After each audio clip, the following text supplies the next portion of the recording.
Good behaviour has become a virtue. If a child sits quietly at the dining room table, then he's beautifully behaved. He's a good boy or a good girl.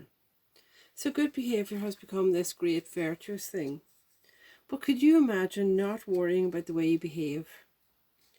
Have you ever considered just doing what instinctively arises within you, within reason, of course?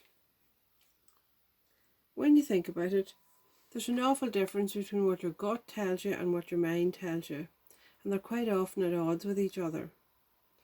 The mind has taken the role of the judge who sits on the bench and surveys every natural movement of life and labels it as either right or wrong. But don't give that your attention. It's not real authority. It's a mental construct. Reject your mind's judgment.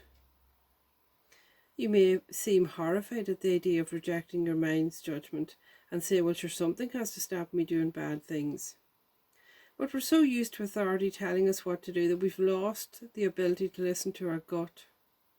Your gut has a great wisdom. Behaviour comes from cultural and socially learned behaviour. How you should hold a knife, how you should hold a fork, what you should do, what you shouldn't do.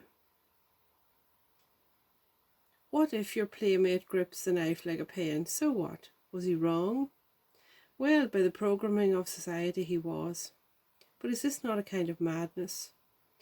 Social norms are a part of life and many of them serve us well, but they're not real in the sense of anything permanent or true.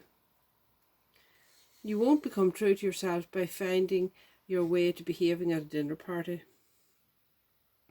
You are a composite of many influences, from your DNA to your parents, to your school peers, to the media and to your life experiences.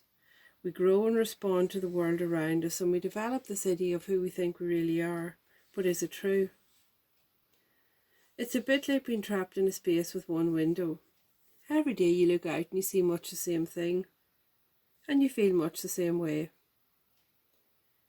But is this really you? How can we solve this? I'm going to talk some more about this tomorrow.